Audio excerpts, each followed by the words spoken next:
एक निहायत गरीब और ज़ईफ़ उल उम्र शख्स ने जब एक चींटी के साथ अपना रिज्क बांटा तो अल्लाह ताला ने उसके लिए ज़मीन से सोने का खजाना जाहिर फरमा दिया। अस्सलामु अलैकुम व रहमतुल्लाहि व बरकातुहू। ये दास्तान है एक बूढ़े शख्स अब्दुर्रहमान की। अब्दुर्रहमान गांव के किनारे एक शिकस्ता और बोसीदा झोंपड़ी में जिंदगी बसर करता था। जमाने की सख्तियों ने उसे जैसे भुला दिया था। उसका घर दरअसल मिट्टी की एक तंग व तारीक कोठड़ी से ज्यादा कुछ न था। दीवारें जगह जगह से फटी हुई थीं और खजूर के खुश्क पत्तों की बनी छत न सर्दियों की काटती हुई ठंड को रोक सकती थी और न ही गर्मियों की दहकती धूप को। वो बिल्कुल तन्हा था। बरसों पहले उसकी अहलिया इंतकाल कर चुकी थी और उसका इकलौता बेटा रोजगार की तलाश में गांव छोड़कर चला गया था। वो गया तो फिर कभी वापस न आया, न कोई खत, न कोई खबर। यूं अब्दुर्रहमान की जिंदगी खामोशी, तन्हाई और इंतजार के साये में डूब गई। उसकी झोंपड़ी में अगर कोई आवाज गूंजती तो वो सिर्फ हवा की सीटियां थीं या पुराने लकड़ी के दरवाजे की चरमराहट। शदीद गुर्बत उसके कमजोर जिस्म को अंदर ही अंदर घुला रही थी और अंधेरी रातों में भूख उसकी आंतों को मरोड़ डालती थी। लेकिन इस सब के बावजूद वो खुददार था। उसका नफ्स बाखार था। वो जिल्लत और सवाल से नफरत करता था। उसने कभी किसी के आगे हाथ नहीं फैलाया, न किसी मालदार के दरवाजे पर जा खड़ा हुआ। वो भूखा सोना गवारा कर लेता था मगर अपनी इज्जत नफ्स पर आंच न आने देता। अब्दुर्रहमान बड़ी मशक्कत से अपना गुजारा करता। वो लोगों के फेंके हुए खुश्क रोटी के टुकड़े जमा करता, उन्हें साफ करता, धूप में सुखाता, फिर कुछ खुद खा लेता और कुछ मवेशियों के चारे के तौर पर चंद सिक्कों में बेच देता। इस उम्र में ये मेहनत उसके लिए निहायत दुश्वार थी। उसके बालों में मुकम्मल सफ़ेदी उतर चुकी थी और वक़्त ने उसके चेहरे पर सब्र मशक्क़त की गहरी लकीरें सब्त कर दी थीं। अफसोस कि पड़ोसियों के दिलों में उसके लिए हमदर्दी नहीं बल्कि तमस्खुर था। लोग उसे हिकारत की निगाह से देखते, सरगोशियां करते और जब वो झुकी हुई कमर के साथ रोटी की बोरी उठाए गुजरता तो उसे भोला भटका फकीर कहकर पुकारते। यहाँ तक कि उसने बिला ज़रूरत घर से निकलना भी छोड़ दिया ताकि तेज जबानों के तीरों से महफूज रह सके। इसी उदास झोंपड़ी के एक तारीख कोने में इस कहानी का आगाज हुआ।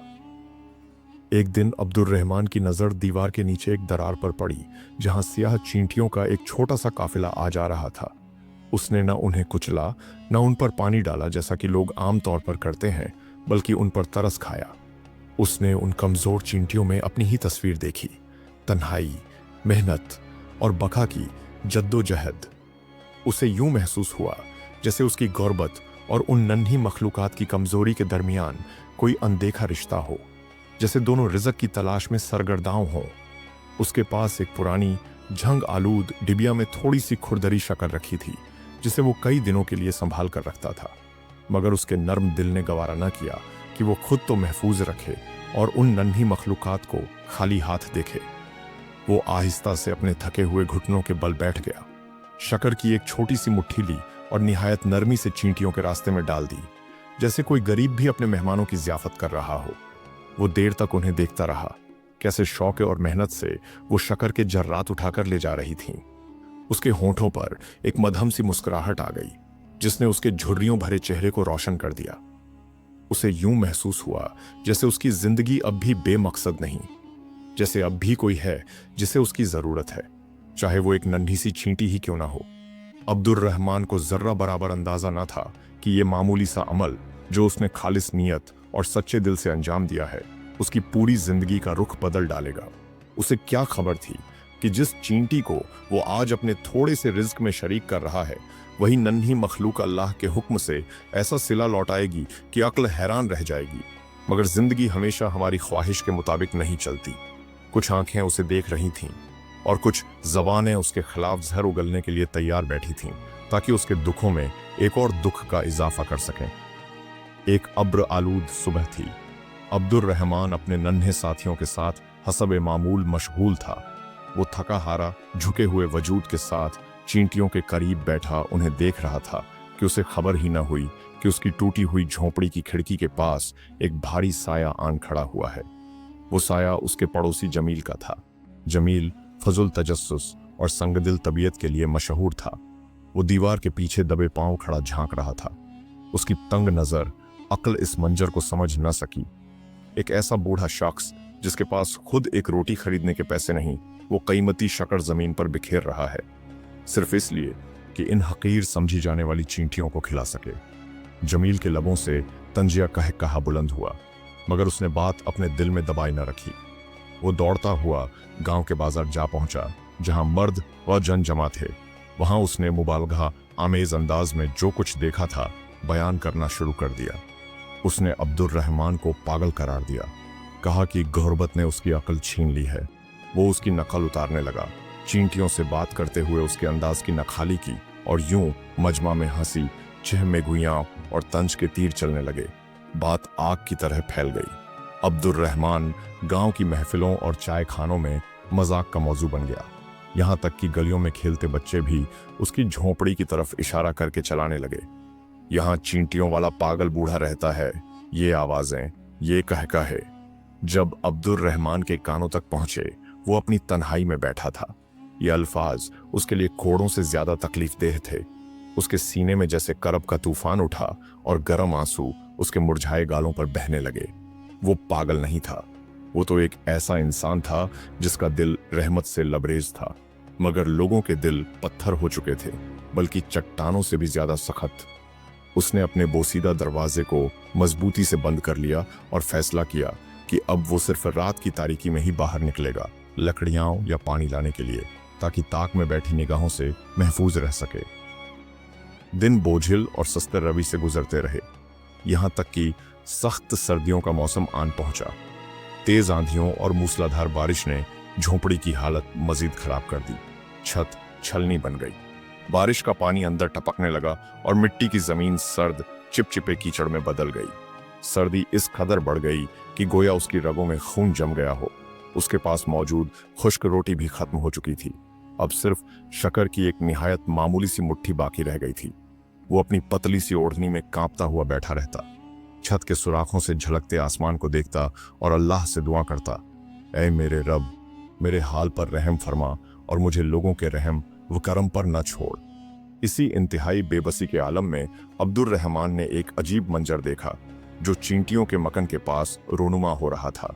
सर्दियों में चींटियां आमतौर पर अपने बिलों में छुप जाती हैं, मगर ये नन्हा सा लश्कर गैर मामूली सरगर्मी में मशगूल था।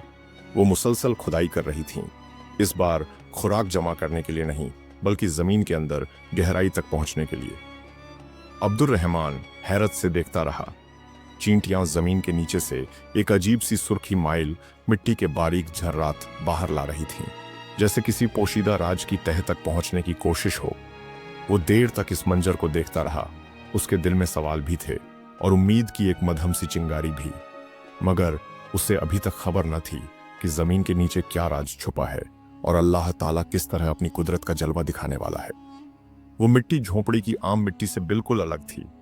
उसका रंग सुर्खी माइल था, जैसे जमीन के सीने में कोई और ही राज छुपा हो। चींटियां उसे अपने बिल के पास ढेर कर देतीं और फिर फौरन वापस खुदाई में मशगूल हो जातीं। जब भी अब्दुर रहमान इस मिट्टी को समेटकर जगह साफ करता, अगले दिन वो उससे कहीं ज्यादा मिट्टी बाहर ले आती, गोया वो वक़्त के खिलाफ दौड़ रही हों और किसी गहरी पोशीदा चीज तक पहुंचने की जल्दी में हो। इब्तिदा में अब्दुर रहमान ने यही समझा कि शायद वो बारिश के पानी से बचने के लिए अपना मकान वसिया कर रही है। एक बार फिर उसके दिल में उनके लिए तरस जाग उठी। उसने अपने हाथ में मौजूद शक्कर के आखिरी झर्रात को देखा और कपकपाती आवाज में कहा, खा लो मेरे नन्हे दोस्तों, शायद अल्लाह मुझे भी रिस्क दे और तुम्हें भी। तुम अंधेरे में मेहनत कर रहे हो और मैं रोशनी से आने वाले फजल का इंतजार कर रहा हूँ। ये सिलसिला कई दिनों तक जारी रहा। पुरानी चटाई के अर्धगर्द मिट्टी के ढेर बढ़ते चले गए। अब अब्दुर रहमान के दिल में तजस्सुस और हल्का सा शक पैदा होने लगा। ये चींटियां इतनी गहराई में क्यों खुदाई कर रही हैं? ये सुरखी माइल मिट्टी कैसी है जो उसने अपनी पूरी जिंदगी में इस गांव में कभी नहीं देखी? क्या ये नन्ही मखलूका उसे कोई पैगाम देना चाहती है, या वास्तव में भूख और तन्हाई उसके जहन पर असरअंदाज होने लगी है, जैसा कि जालिम पड़ोसी जमील कहता था? वो इस सुराख के करीब जा बैठा, जो अब खासा कुशादा हो चुका था। उसने लकड़ी का एक मजबूत डंडा उठाया, जो वो आमतौर पर आग जलाने के लिए इस्तेमाल करता था। वो चींटियों की आमद और रफ्त को गौर से देखने लगा, जैसे वो उसे भी अपने साथ शामिल होने की दावत दे रही हो। एक अजीब अंदरूनी तहरीक के तहत और ऐसे तजस्सुस के कारण जिसे वो अपनी कमजोर हालत के बावजूद रोक न सका। उसने फैसला किया कि वो भी जमा हुई मिट्टी हटाने में उनकी मदद करेगा। शायद इस अजीब इसरार का राज खुल जाए। वो नहीं जानता था कि यही लम्हा जुल्म भरी जिंदगी और इज्जत वाली जिंदगी के दरमियान हदे फासल बनने वाला है, और इस मिट्टी के नीचे छुपी हुई चीज आने वाली नस्लों तक एक दास्तान बन जाएगी। जब उसने डंडे को जरा और गहराई में धकेला तो अचानक किसी सख्त चीज से टकराने की आवाज आई। उसने हाथों से मिट्टी हटाई। उसके दिल की धड़कन तेज हो गई। मिट्टी के नीचे एक पुराना मिट्टी से अटा हुआ घड़ा दफन था। उसने कांपते हाथों से उसे बाहर निकाला, ढक्कन खोला और उसकी आंखें चंदिया गईं। घड़ा सोने के सिक्कों से भरा हुआ था। अब्दुर रहमान के हाथ लड़झने लगे। उसकी सांस रुकने को आई। उसने फौरन समझ लिया कि यह अजीम रिज्क दरअसल गुर्बत से भी बड़ा इम्तिहान है। उसकी आंखों से आंसू बह निकले। उसने सजदे में गिरकर अल्लाह का शुक्र अदा किया। फिर उसने सोने को जल्दी से समेटा, दोबारा घड़े में रखा और पुराने चूल्हे के नीचे एक नई खोदी गई जगह में उसे छिपा दिया। ऊपर से राख और लकड़ियां डाल दी। उसकी जाहिरी जिंदगी में कुछ भी बदल न हुआ। वो अब भी पैबंद लगे कपड़े पहनता रहा। लोगों की निगाहों से बचने के लिए हसब मामूल खुश्क रोटी जमा करने निकलता रहा। मगर असली तब्दीली खामोशी से शुरू हो चुकी थी। अब्दुर रहमान ने दिल में अहद किया कि यह दौलत सिर्फ उसकी आसाइश के लिए नहीं होगी, बल्कि अल्लाह के साथ एक तिजारत होगी। वो खफी तौर पर करीबी शहर गया। सोने के सिक्कों में से सिर्फ एक दीनार फरोख्त किया। इस रकम से आटा, तेल और गोश्त खरीदा, मगर दिन की रोशनी में कुछ भी अपने घर न लाया। उसने एक दियांतदार ताजिर से मुआहिदा किया कि वो ये सामान रात की तारीकी में गांव के गरीबों, विधवाओं और मोहताजों के घरों तक पहुंचाए और किसी को ये न बताए कि देने वाला कौन है। चंद ही दिनों में गांव में हलचल मच गई। लोग एक ऐसे नामालूम मोहसिन का जिक्र करने लगे जो खामोशी से घरों को नियमतों से भर रहा था। जमील और उसकी बीवी हैरत से एक दूसरे से पूछते फिरते कि आखिर ये सखी दौलतमंद कौन है। और अब्दुर रहमान, वो सब कुछ सुनता, अपनी खुश्क रोटी चबाता और दिल ही दिल में मुस्कुरा देता ताकि किसी को जरा भी शक न हो। महीने गुजरते गए। अब्दुर रहमान ने अपने सबसे बड़े मंसूबे की तैयारी शुरू कर दी। उसने शहर के एक वकील के जरिए मस्जिद के करीब एक जमीन खरीदी और वहां एक बड़ी तकिया तामीर करवाने का हुक्म दिया ताकि मुसाफिरों और फकीरों को खाना खिलाया जा सके, उन्हें पनाह दी जा सके। जब इमारत मुकम्मल हुई तो पूरा गांव हैरत में डूब गया, क्योंकि किसी को मालूम न था कि इस खैर के पीछे वही शख्स है जिसे कल तक चींटियों वाला पागल बूढ़ा कहा जाता था। पूरा गांव हैरत से उमड़ आया। लोग दूर खड़े उसे तकने लगे, फिर आहिस्ता आहिस्ता करीब आए और खामोश हो गए, जैसे आंखों को अपनी ही नजर पर यकीन न आ रहा हो। अब्दुर रहमान इन सब के सामने खड़ा था। सादा लिबास, झुकी हुई नजरें, मगर लहजे में अजीब सा वकार। उसने पुस्कून आवाज में ऐलान किया, ये जगह अल्लाह के लिए वक्फ है और जब तक मेरी सांस बाकी है मैं खुद इसकी निगरानी करूंगा। ये सुनते ही मजमा सकत हो गया। किसी के मुंह से आवाज न निकली, किसी में सवाल करने की हिम्मत न रही। वही भोला बसरा फकीर, वही चींटियों से बातें करने वाला बूढ़ा जो कल तक गली के कोने में बैठा दिखाई देता था, ये सब कैसे मुमकिन हो गया? लोग एक दूसरे को देखने लगे। सरगोशियां हुईं, नजरें बदली गईं। किसी ने शक किया, किसी के दिल में हसद जागा, किसी को खौफ ने घेर लिया। मगर सच ये था कि सामने खड़ी हकीकत को झटलाना आसान न था। दिन गुजरते गए। इस इमारत के दरवाजे से कभी कोई खाली हाथ वापस न लौटा। कहीं राशन तवसीफा होता, कहीं यतीमों की खबर ली जाती, किसी मुसाफिर को छत मिलती, किसी बीमार को सहारा। मुसलसल खैरात और खामोश भलाई ने आहिस्ता आहिस्ता लोगों की जबानें बंद कर दी और दिलों के खफल खुलने लगे। कल तक जिस पर हंसा जाता था, जिसका मजाक बनाया जाता था, आज उसी के सामने लोग अदब से सर झुकाने लगे।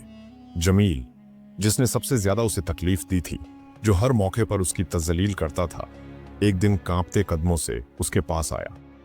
अब्दुर रहमान ने न उसके माजी का जिक्र किया, न उसके जख्म गिनवाए। उसने उसे भी वैसे ही दिया जैसे अल्लाह ने उसे दिया था, बिला हिसाब, बिला शर्त। जमील की आंखें भर आईं। वो नजरें झुकाए, लरजती आवाज में माफी मांगता हुआ वापस लौटा। और अब्दुर रहमान ने दिल ही दिल में शुक्र अदा किया कि अल्लाह जिस तरह किस्मतें बदल देता है, उसी तरह दिल भी बदल देता है। मगर कहानी अभी खत्म न हुई थी। आसमान पर एक पुरानी दुआ मलिक थी। जो अपने वक्त की मुंतजिर थी। बारिश वाली एक रात थी। आसमान से गिरती बूंदें ऐसे महसूस हो रही थीं जैसे किसी गमगीन दिल की हिचकियां हों। हवा में खनकी थी, फिजा में अनजानी उदासी। कहीं उसी रात एक बाप हाथ उठाए अपने गुमशुदा बेटे के लिए दुआ कर रहा था। उसकी आवाज बारिश में घुल जाती, मगर आंसुओं में डूबी वह दुआ अर्श तक पहुंच रही थी। उधर अब्दुर रहमान तकिया में खाने की तवसीफा की निगरानी कर रहा था। हॉल में खामोशी थी, सिर्फ बर्तन की हल्की सी आवाज और बारिश की मध्यम सरसराहट सुनाई देती थी। अचानक दरवाजा खुला। एक शख्स अंदर दाखिल हुआ। फटे पुराने कपड़े, झुका हुआ जिस्म, घिसटते कदम, जर्द चेहरा, आंखें गुर्बत और थकान से ढंसी हुई। उसके कपड़ों से पानी टपक रहा था, जैसे वो देर तक बारिश में भटकता रहा हो। उसने नजर उठाकर किसी को न देखा। खामोशी से चलता हुआ हॉल के एक कोने में जा बैठा। वो कुछ न बोला, सिर्फ सामने रखे बर्तन को देखता रहा, जैसे एक गर्म प्याला मिलने का मुंतजिर हो। अब्दुर रहमान हसबे आदत खुद आगे बढ़ा। उसे कभी किसी को खाली हाथ लौटाना गवारा न था, खास तौर पर उन अजनों को जो खामोशी में ज्यादा चीखते हैं। उसने सूप का प्याला लिया, चंद कदम आगे बढ़ा और नरमी से उस शख्स के करीब पहुंचाया। जैसे ही उसने प्याला उसकी तरफ बढ़ाया और वो शुक्रिया अदा करने के लिए सर उठाने लगा, आंखें आंखों से मिल गईं। एक लम्हे के लिए वक्त जैसे थम गया। अब्दुर रहमान वहीं साकत हो गया। उसके हाथ से चम्मच गिर पड़ा। बरसों की जुदाई और दर्द के बावजूद उसने पहचान लिया, ये बाप का दिल था जो कभी खता नहीं करता। वो उसका बेटा यूसुफ था। मेरा बेटा यूसुफ! अब्दुर रहमान की चीख ने पूरा तकिया हिला दिया। यूसुफ उसके कदमों में गिर पड़ा, नन्हे बच्चे की तरह फूट फूट कर रोने लगा। उन हाथों को चूमने लगा जो बरसों की मेहनत और अता से सख्त हो चुके थे। अब्बा जान, मुझे माफ कर दें, मैं नाकाम हो गया, मैं सब कुछ हार गया। अब्दुर रहमान ने उसे अपने सीने से लगा लिया। बारिश बाहर बरस रही थी, मगर अंदर एक और ही बारिश थी, आंसुओं की। एक बाप की दुआ कबूल हो चुकी थी, और यूं वही शख्स जिसने एक दिन एक नन्ही चींटी के साथ अपना रिस्क बांटा था, आज अल्लाह ने उसे सोने से बढ़कर खजाना अता किया था, अपना खोया हुआ बेटा। माफ कर दीजिए अब्बा जान, मैं भटक गया था, सब कुछ हार बैठा, कर्जों और नाकामियों से भागता हुआ आपके पास लौटा हूं, और आज देख रहा हूं कि आप कौम के बुजुर्ग और यतीमों के बाप बन चुके हैं। यूसुफ की आवाज टूट रही थी। अब्दुर रहमान ने उसे थामा, उठाया और अपने सीने से लगा लिया। उसकी आंखों से आंसू बहते रहे। लरजती हुई मगर मोहब्बत से भरी आवाज में बोला, मत रो बेटा, जब इंसानों ने मुझे छोड़ दिया था तब अल्लाह ने मुझे घनी कर दिया।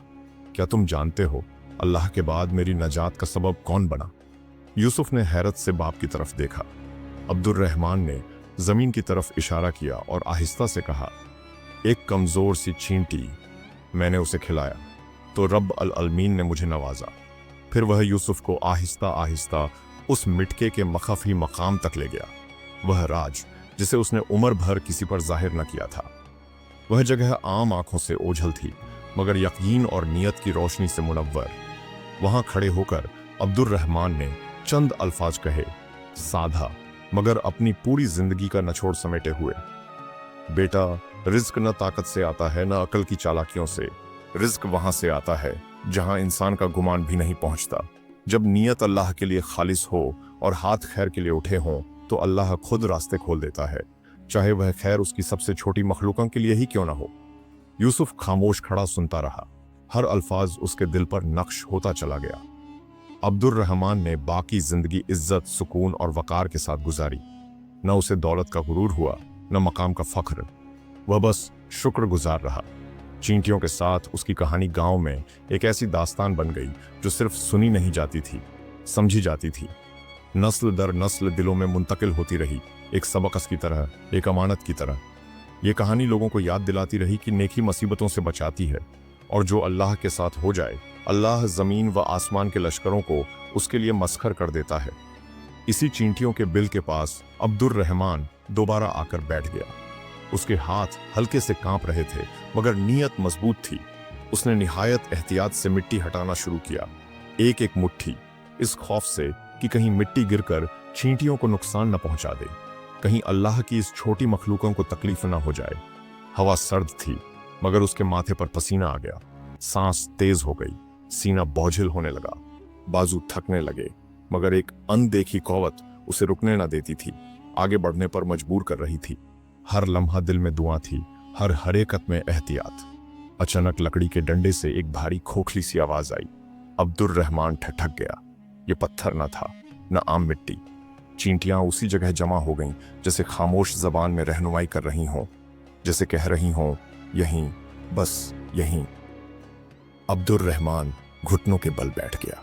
उसकी सांस भारी थी, दिल जोर जोर से धड़क रहा था। उसने टूटे हुए नाखूनों से निहायत एहतियात के साथ मिट्टी हटाना शुरू किया।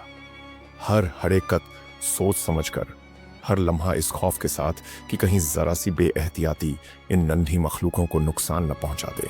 मिट्टी आहिस्ता आहिस्ता हटती गई और फिर कुछ सख्त सा महसूस हुआ।